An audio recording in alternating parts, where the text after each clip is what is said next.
Hi guys. I'm sorry, I'm really late today.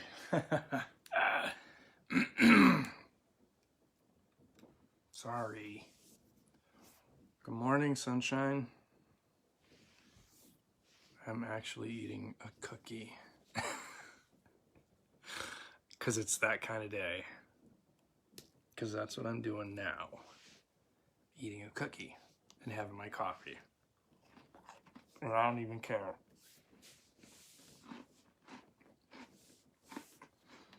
Good morning. Yes, you are witnessing the unraveling of John on Facebook Live. Mary Jo, Meredith, good morning. I was having withdrawals. Oh, stop. You're too nice. You're too sweet to me, Mary Jo. Thank you. Withdrawals. Yeah, me too. Yeah, today is interesting. Yeah, so I'm a little late this morning. Sorry about that. I had to do a little extra meditation. Excuse me, before we got on. Having a rough morning, so obviously, as you can hear in my voice. Just having a rough morning. So yesterday, actually, yesterday was good. The weekend actually was a really good weekend. Kind of just played it by ear, but it really kind of worked out well. Saturday, like I said, I spent pretty much outside all day, and then, I went for a run, and that was beautiful, and then read the rest of my Viktor Frankel book on Saturday outside in the sun. It was just what I needed. And then yesterday it rained all day, just like they said it would. So I cleaned some of my house yesterday. Went to the grocery store, did a little bit of work I needed to get done for today, for meetings and stuff. And it was good, but there were some other things that weren't so good and stuff like that. But all in all, great weekend. So just wrestling with a couple of things this morning, and I needed a little extra meditation time. And I'll post, actually I found a new one this morning that I'll post a link to. That's a really good one. Sorry, gosh, maybe more cookie will help. More cookie helps everything. Yeah, man. So, a little extra meditation. So I started reading another one of my new books yesterday or the day before, I don't know. But it's a Thomas Merton book. Thomas Merton was a Trappist monk who was also a prolific author. Wrote a lot of books.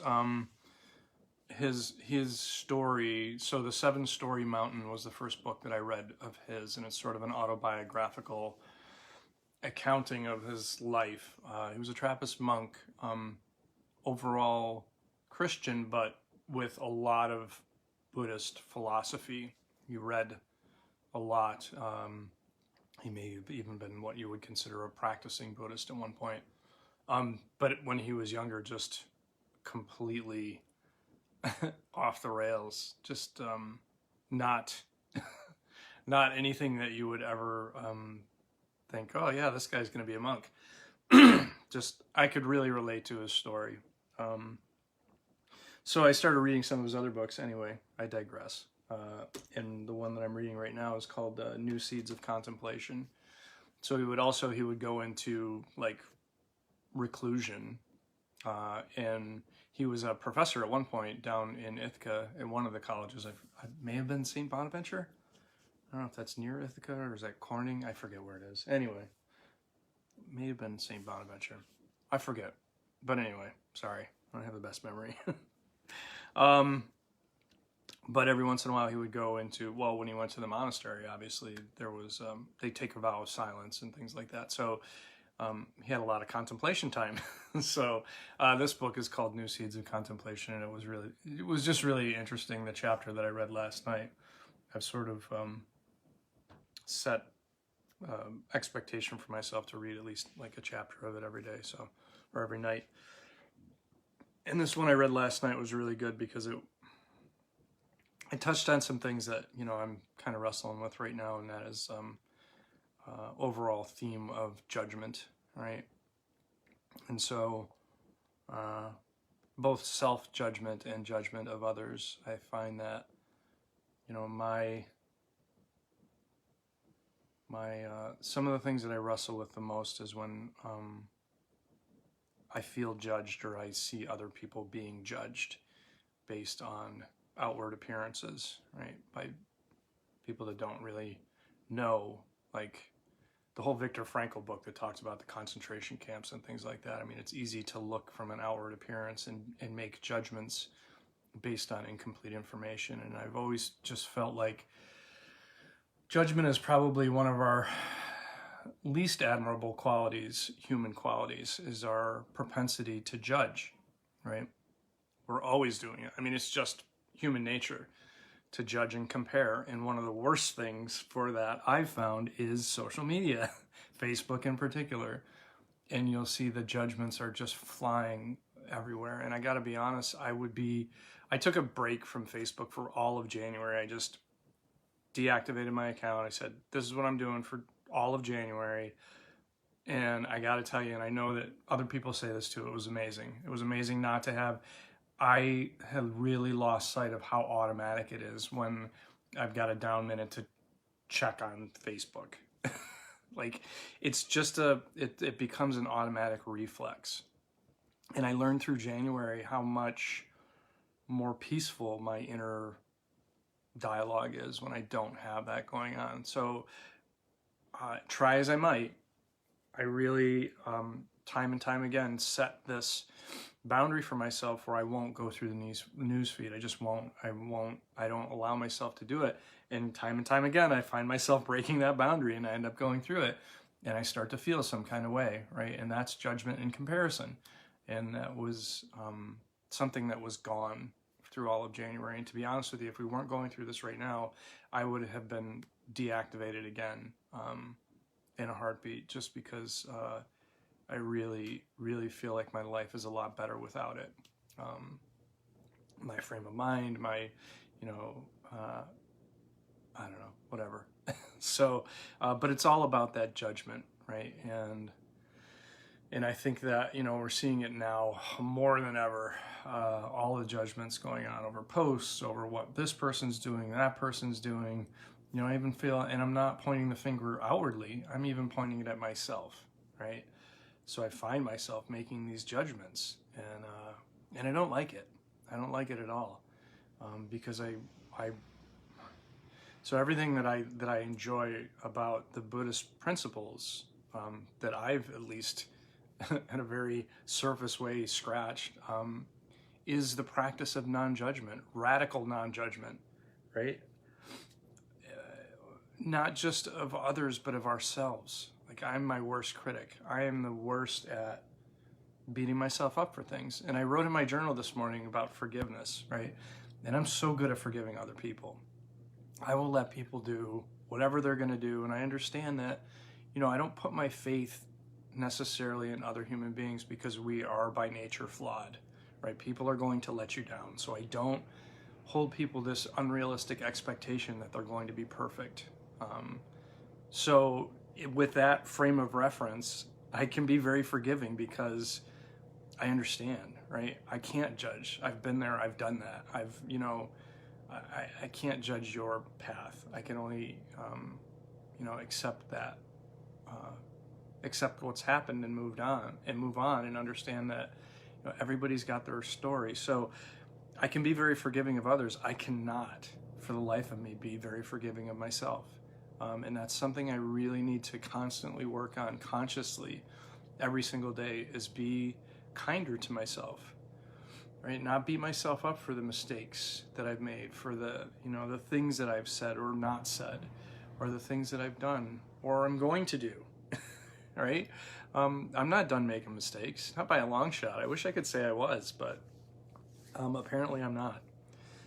So I really feel like the concept of radical non-judgment helps us to become more forgiving, not just of others, but of ourselves, and be kinder to ourselves. And then if we're really honest about it, if I'm being kinder to myself, I'm going to be kinder to other people. And that's my ultimate goal, is to, to be as radically non-judgmental and forgiving as I possibly can. And to touch on Viktor Frankel's book again as well, in his postscript, he stayed in Austria. And even he talked about some of the SS officers, how, he just had this very forgiving, and this guy is a guy who'd just been through 3 years of the most atrocious hell. I'm going to forgive myself for that. That you could any man could ever imagine. And he still had the capacity to forgive and be forward thinking as far as, if that person's going to make different choices now, or if that person's going to, just really, really exemplified that whole radical non-judgment. Like he said in the closing of his original book, man is not just the thing that created the gas chambers at Auschwitz, but he was also the thing that had to walk in there with the Lord's Prayer on his lips. So, being able to look at things at that very non-emotional, non-judgmental way was, I think, a gift, and I strive to have that gift. So that's sort of some of the things that I was wrestling with this morning. Just not joining, the criticism committee that meets in my head, and that is the external world is more than happy to, give us criticism and judgment. And my initial reaction is to join that committee and not be a friend to myself, not stick up for myself. And I feel like, and I'll stop rambling in a minute and start reading some of your comments. I'm sorry, guys. But I had some things I definitely wanted to get off my chest this morning. I feel like some of the ways that that this has kind of opened my eyes to different types of love in this world, and I feel like it's something that I'm grateful to have, but is to have children. So I have 4 children, and they're not always the nicest human beings in the world, particularly to their own parents, right? And I can relate to this because I know that there's been times where I haven't been the nicest to my parents. I think that to have children, you start to understand the love of God, right? Or your higher power, or the creator, or whatever you believe in, because you're able to love something unconditionally, no matter how it acts toward you, right? So it's not based on their love toward me. I will always love them unconditionally. And I think about it, I would, without hesitation, stand in front of any one of my children to take a bullet and sacrifice my life for them, no matter what they've said, no matter what they've done, no matter what and that's something that, you can say you love pets unconditionally, and that's great, and that's awesome, and that's true. I think that's true. They're a great way to illustrate that love as well. Here's something that can't possibly love you back as much as you love it, right? But it doesn't have the ability or the nature to be outwardly hurtful toward you. So it's like there's a whole other level that being a parent will illustrate that unconditional love. And I'm grateful to have that lesson, right? And it doesn't matter what. It just really, talk about radical non-judgment. I may not agree with, all of the choices and decisions my kids have made or are making or will make in their lives, but it will never change my love for them, ever. And I would sacrifice my life for any one of them, regardless of any of that. That's true unconditional love. And talk about radical non-judgment. I think that's probably one of the most radically unjudgy. That's not a real word, but relationships I could possibly think of. So anyway, that's kind of my spiel for today. How are you guys doing? How's your weekend? I'm gonna start reading some of the comments because I haven't read any and I've seen a lot coming in. And there must be more in here than Mary Jo greeting everybody, but Mary Jo does such a great job of that. Good morning, sunshine. Happy Monday. Oh, it is Monday, isn't it? The 27th of April, by the way, just in case anyone lost track. That's where we're at these days. Cookies for breakfast. Yes, Meredith. As many cookies as possible. The day will get better. It's already better. See, I'm here. It's awesome. Like I said, a little extra meditation this morning and it was perfect. Nikki's on. Good morning, Nikki. Troy. I don't know what I'd do without Facebook. Oh, man. I don't know, Mary Jo. That's a good question. Maybe something to ponder on today. What would you do without Facebook? I hope it wasn't the boomer comment. I was just joking. No, Troy, it wasn't that. Yes, very hard on myself. I get that, Meredith. Trust me, I'm right there too. If I had a friend who treated me as badly as I treat myself in my head, they wouldn't be my friend very long, I can tell you that. Same kindness for ourselves, absolutely. Good morning, Sue. Danielle. I can somehow find a way to blame myself for anything bad that happens. Right, Mary Jo? Even things that I had absolutely nothing to do with. Stephanie, good morning. Yay. Look at all the folks. Good morning, guys. Yeah, so, I mean, overall, good weekend. I think a great weekend, actually. I'm ready to hit it again this week. So, yesterday I posted in the comments afterward, and I'll do it again today. I'm ready to start tackling the new program for the half marathon again. So we're going to go up to intermediate this time. So I'll post a link to that. Today's just going to be a 30-minute cross-train day. So the cross-training is anything from walking to swimming to biking to, I won't be biking today, judging by the weather. But I'll probably do a quick kettlebell workout in my home gym, which used to be my dining room, this afternoon after my meetings and stuff. Actually, a pretty light meeting day today. Pretty light Zoom meeting week, actually, which I don't notice it. It might go away, but I'm pretty excited about that. But lots of work to do, so I'll do probably like a half hour, probably more, kettlebell workout in the home gym / dining room here. And tomorrow, I forget what it is. It might be just a 3-mile run tomorrow or something like that. But so we originally started out back in January doing the novice. Now we're in the intermediate. The intermediate, I think, has like 1 or 2 actually more days of running in it. But overall, the mileage is about the same as what it was in the novice. So if anyone wants to follow along with me, I'll post another link to my RunKeeper profile too. If anyone wants to virtually do the training with me, it'll be the next 12 weeks. We'll go through the training course, the intermediate one from Hal Higdon.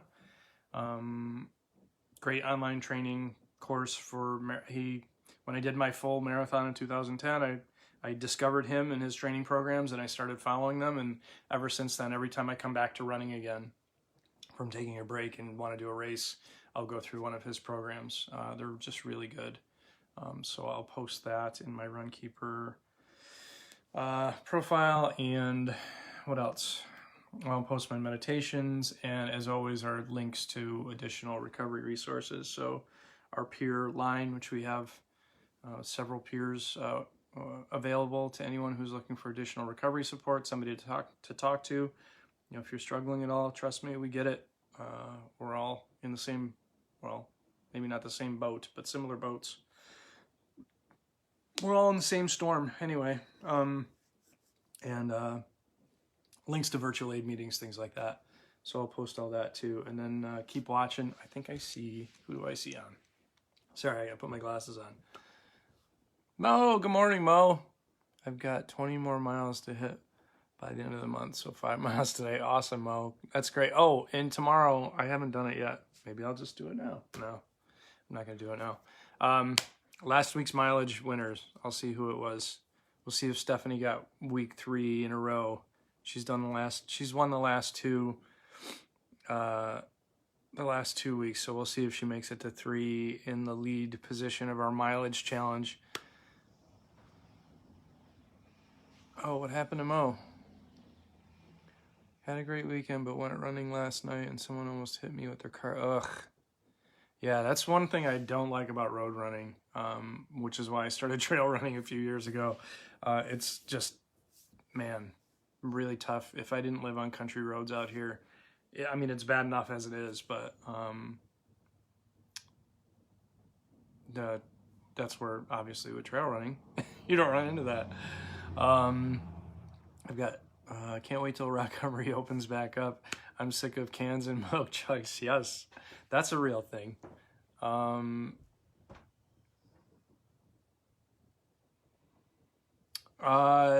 Yeah, Dan, so our 5K is September 13th, so I'll walk it backward from that for 12 weeks, and we'll start that 12 or 13 weeks before the 5K. So I will post when that starts too, and hopefully by that point we'll be back together and be able to all run together for the Couch to 5K class, which is awesome. It's amazing. It's always fun. I've seen people go from not running at all to become real bona fide runners through that program. Michael Ruth Delgado, I will post in the comments after I'm done here, I will post the a link to my profile. So you can friend me on RunKeeper and we can run together and have some fun. Mo, I'm glad you're okay. I'm sorry for, ooh, tank. Oh man, sorry. That just hit me like a wave. I have a very large dog who sometimes has digestion issues. Anyway, sorry, I digress. Mo, I'm glad you're okay. Stay off the road. Watch out for people. So I wave to people, not just to be friendly, but to make sure that they see me while I'm running. And sometimes people wave back and smile, and that's cool. And sometimes they don't, but at least I know they've seen me. So distracted driving is a real thing. That is very, very dangerous. Leah, good morning. Hi. Yay. You made it. So go back. If you did join late, go back if you want. I don't know. I don't know why anyone would want to, but listen to me talk about radical non-judgment and forgiveness and things like that.